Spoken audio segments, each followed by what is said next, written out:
Nepal economy has advanced significantly. It is graduating to the developing nation by the 2026. Therefore, the need for the investment remains the pressing. The government has demonstrated the supported from the business-friendly policy and initiative to foster the conducive investment environment. The recent amendment of the 12 laws and the policy and the endorsement of the bilateral investment agreement (BIA) framework, aiming the bringing the foreign investment in an example. These highlight the measure of the facilitate the foreign investment, including simplified the regulation, initiative and infrastructure development. The recent business summit in the New Delhi, Beijing and Dubai, organized by the FNCCI in the presence of the Right Honorable Prime Minister, has helped to boost the investor confidence and expand their investment into Nepal. On behalf of the Nepali private sector, we assure you our continuous support and the commitment to the joint venture in the all potential sector. I believe in the Nepalese emerging growth story. I am myself one example of what can be done if the Nepal potential tap.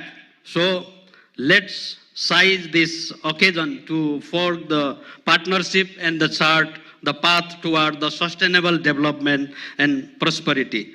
Together, let's unlock the Nepal boundless potential and the great brighter future for generation to come. Thank you so much. Thank you. Thank you, sir. The solidarity and pledge from the private sector is central to the government, especially given the priority it accords to the center in its periodic plans and policies. We thank all the leaders from the fraternity for their very spirited call to create that synergy. Thank you indeed. Ladies and gentlemen, we are also honored by the presence of the leaders of the fraternity from the region and beyond. It's my pleasure now to invite them as they take their turn to share their greetings to this forum. First and foremost, my pleasure of inviting the lead of delegation from the Confederation of Indian Industries, CII, Mr. Supratim Datta.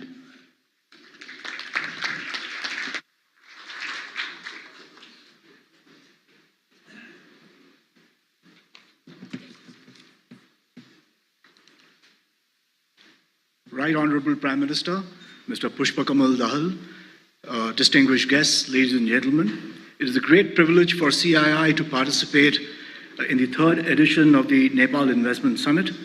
We are honored to share the platform with Right Honorable Prime Minister and Minister of Finance, Barsaman Punji. Excellency, CII had a very productive and insightful meeting with you just about 2 weeks ago during the 58th AGM of the FNCCI. Your vision statement for Nepal, the potential that Nepal holds for us, has bolstered the confidence of the Indian enterprise in Nepal's economic potential going forward. The CII, on its part, is a strong believer in the enduring relationship between India and Nepal. Our ties go far beyond trade and commerce. It encompasses development partnerships, robust economic engagement, and also, most importantly, a vibrant people-to-people connect. Today, we have an opportunity to build on this momentum, the momentum that can explore new avenues of collaboration. India's vast consumer base, advancements in technology, and entrepreneurial spirit can serve as a catalyst for Nepal's economic development. While Nepal's strategic location and natural resources offer immense potential for Indian enterprises to participate in this growth story. From CII, we see many opportunities to work together. To my mind, there are 5 core pillars of engagement which may be captured aptly through an acronym which I call TRADE, T-R-A-D-E, T for tourism, R for roads and railways and infrastructure in general, A for agriculture, D for digital, and E for energy. Let me spend just a brief few minutes on each of these aspects. Tourism. Nepal's rich natural, cultural, and religious heritages offer tremendous potential for tourism and hospitality in this country. The extensive tourism value chains, which comprises hotels, travel agents, airlines, tour operators, and guides, results in a very powerful economic multiplier, ranking it amongst the highest amongst industry on this count. It is also pertinent to note that comparable economies like Sri Lanka, Cambodia, and many others get about 15 to 20% of GDP coming from this sector. And that really holds the promise for the tourism sector in Nepal. Indian enterprises, on our part, would be very keen to invest in the development of the hospitality infrastructure in Nepal, and also very importantly in building human capacity to be successful in this very important industry as we go forward. Roads, railways, and infrastructure. World-class infrastructure, as all of us know, is key for development. On the one hand, it is a prerequisite, in a manner of speaking, for boosting economic activity, but it's also, on the other hand, a force multiplier for job creation and for private consumption. Indian industry believes it can partner Nepal in its infrastructure mission. We would be keen to explore projects encompassing road connectivity, airports, railway networks, intercity highways, and expressways. A for agriculture. Agriculture remains a very significant contributor to the GDP of Nepal. It's about 25%, but importantly, it also contributes 60% or employs 60% of the total workforce in the country. There is significant potential to manufacture and process high-value agricultural goods from Nepal, given its rich flora and fauna and biodiversity in the country. We can go up the value chain through products like medicinal and aromatic plants, pet food, horticulture, honey, tea, coffee, etc., which have all been already identified by the government of Nepal. I think where there is a potential to work together is on investments in seed technology, in agri-tech, in building fertilizer capacity within the country, so that this contributes to enhancing the productivity of the agriculture sector within Nepal.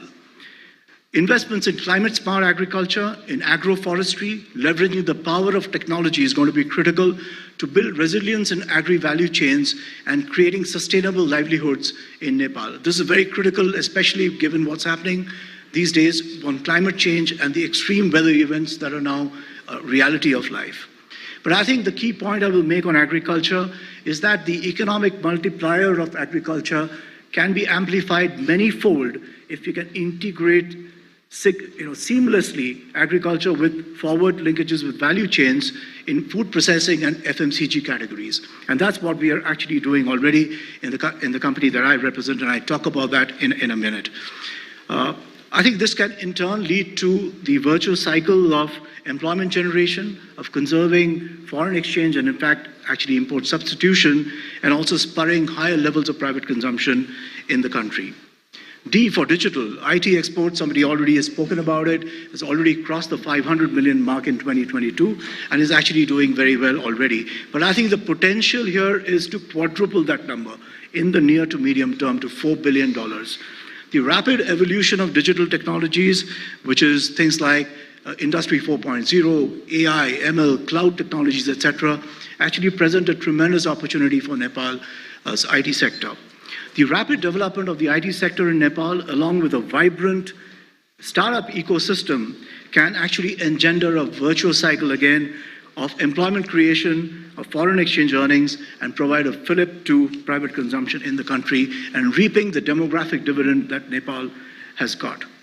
We must work together to leverage India's expertise in the IT sector and also its great success in recent times in digital public infrastructure to usher in rapid digitalization of the Nepali economy. E for energy, my previous speakers are already spoken about it, so I won't take much time. But I think the long-term power trade agreement that has been signed between India and Nepal recently has paved the way for Indian enterprises to participate in this sector through investments in Nepal's hydropower development, setting up transmission lines and energy storage. This will go a long way in developing Nepal and positioning it as a clean energy hub in South Asia. Finally, I would also like to take this opportunity to share our own experience of ITC, the company I represent, through our presence in the country through a subsidiary called Surya Nepal Limited. A lot of you people may be knowing about it. ITC has been in Nepal for over nearly 4 decades now through our subsidiary, And from a humble beginning in 1986, Surya Nepal has transformed itself into a truly Nepalese company, offering consumers world-class products and services under the proud Made in Nepal tag. It is the largest contributor to the exchequer and stands as a beacon of success for potential foreign investors, and we'll be very happy to share our own experience with potential foreign investors. In recent years, the company has forayed into new FMCG lines of businesses such as biscuits, confectionery, and agarbatti, and we are now also looking at launching a high-end luxury hotel project in the city of Kathmandu. We remain focused on scaling up these businesses as also our existing businesses in the years to come. Finally, on behalf of CII, I would once again like to express our thanks for giving us the opportunity to share our thoughts. We look forward to working closely with you and contributing to Nepal's growth stories in the years to come. Thank you. Thank you, sir. Thank you indeed. Ladies and gentlemen, with great pleasure, now I invite to share his remarks the Senior Vice President for South Asia of the United States Chamber of Commerce, Ambassador Retired Atul Keshav.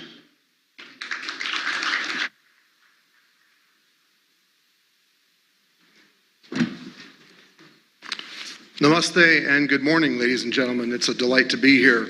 Honorable Prime Minister, Minister Poon, members of the government, distinguished delegates, what a delight to be in Kathmandu. You know, we Americans are not neighbors, but His Excellency Ambassador Thompson, my dear friend, will tell you that Americans love Nepal. They love Nepal because it is the sacred land of Lord Buddha, it has the beautiful Himalayas, and the American people have had a deep love for this country for a very, very long time because of the warmth of your people. So it's a great honor to be here. Friends, I bring you the very warm greetings of the United States Chamber of Commerce in Washington, D.C. We are the world's largest private sector business advocacy organization. At our headquarters across from the White House, we were very honored to host Minister Poon last week, and we had a delightful time talking about the prospects for private sector investment in Nepal.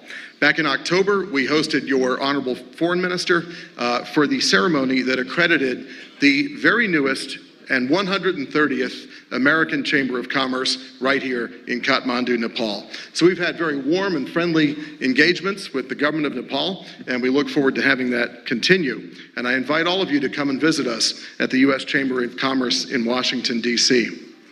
Friends, I last came here 10 years ago when I was an American diplomat, and there have been some real tough times in this country in the past 10 years. The earthquake, the pandemic, so much suffering. But what has really lifted my heart with joy in these past 2 days in Kathmandu is the amount of progress that Nepal has made despite these tough setbacks. The fact that you're having this wonderful summit, that you have a growing stock market, that you have a growing GDP, growing personal wealth, is really remarkable. At the United States Chamber of Commerce, we believe in the Founding Fathers' credo of life, liberty, and the pursuit of happiness. And we want that for Americans, and we want that for all of the people of the world. And it's a delight to see Nepal doing well. In fact, particularly important is the reduction in poverty rate by an estimated 25% since 2011. I can tell you Kathmandu in the past 10 years has been transformed, and there's so much wealth and happiness on the streets, and that is exactly right and proper. Hosting this summit is a very strong signal to the world that Nepal is open for business, and we applaud you and your government for taking this initiative. The United States Chamber's mission in Nepal is twofold. First, we wish to support and recognize and celebrate the accreditation of the newest American Chamber of Commerce, and we really appreciate all of their hard work over the past 3 years to become accredited. The AmCham Nepal has the full support of the American business community because they are the representatives here of that community, and they are the leaders who will help drive private sector investment and facilitate commercial exchanges between the American people and the Nepali people. The AmCham here in Nepal can be a reliable, constructive partner in policy engagement with the government on ways to build a prosperous, free, sovereign, and happy Nepal for the benefit of all. Second, we want to understand the current business environment and the investment landscape in Nepal and understand the government's reform and liberalization agenda and its priorities. And in this regard, I want to say that I had a wonderful meeting with the Honorable Prime Minister and with the Honorable Finance Minister, and we heard very clearly the message of the government of Nepal about streamlining regulation, about ease of doing business, about speed of doing business, and about transforming Nepal through private sector investment. I also would say that we are taking this information back to the United States so that we can talk to our many thousands of member companies about the prospects in Nepal. Your presentation that we saw earlier was very compelling about the comparative advantages in Nepal, and I think that kind of messaging to the world is extremely important, so I'm very glad to be here. I would also want to thank our senior executives who traveled in with me, who came in from New Delhi. We have a lot of senior American executives in the region who make investment decisions. They're in Delhi, they're in Gurgaon, they're in Mumbai, of course, and in Bengaluru, and they're so close by. And these are people who are senior in American companies. They are empowered to make investment decisions. It is clear that Nepal has amazing opportunity in ICT, energy, tourism, agriculture, infrastructure, and financial services. These are areas of great interest for American companies. ICT particularly, I feel, can be a game changer. American digital economy companies are the leaders in the world, and they are interested in what's happening in Nepal. You have a wonderful demographic dividend. You have a fantastically talented and increasingly skilled populace, and this could be a real hotspot for American digital economy companies. In a way, Nepal can take full advantage of this by ensuring that the regulations that govern the digital economy are as competitive as possible. Because these companies, being digital, can hire wherever the best policy opportunities are. And if the policy and regulatory framework in Nepal is good, they will come. Friends, the development and unlocking of Nepal's rich hydropower resources through effective regulations and policies can also position the country as an energy hub and an exporter to the wider region, which will fuel considerable growth in this region and in Nepal, and of course generate tremendous amounts of revenue and prosperity for the Nepalese people. Clean energy could also sustainably fuel further investment in Nepal, particularly in energy-intensive products such as servers and data centers, especially relying on clean and renewable energy. Friends, while there's a lot that's been accomplished, and I really appreciate the rhetoric and the clear policy signals of the government of Nepal, I think that there's always more to do, and this is where American companies play a role. American companies have been in Nepal for decades. They are responsible stakeholders. They adhere to the very highest levels of ethics and managerial and technological excellence, environmental stewardship. They are very large employers in this country. They pay substantial amounts of taxes. They touch the lives of millions of people in this country, and they are working to build a better and happier life for all of the people of Nepal. Companies like MetLife, Coca-Cola, our digital economy powerhouses are deeply dedicated to the happiness and prosperity of this country. And indeed, we believe in the role of the private sector in generating prosperity and wealth and happiness and not generating debt and obligation, which is only a way to go backward. Creating a more level playing field for foreign companies, building regulatory predictability and mechanisms for stakeholder inputs, and focusing on ease and speed of doing business will generate further investment in Nepal. In the words of an old American film, if you build it, they will come. We commend the government for its actions in many of these areas, and we appreciate very much the government's efforts to obtain Nepal's first sovereign credit rating and working to pass the electricity bill. We believe that a commitment to lasting reform will enable Nepal's business environment and private sector truly to flourish and generate sustainable, inclusive, and resilient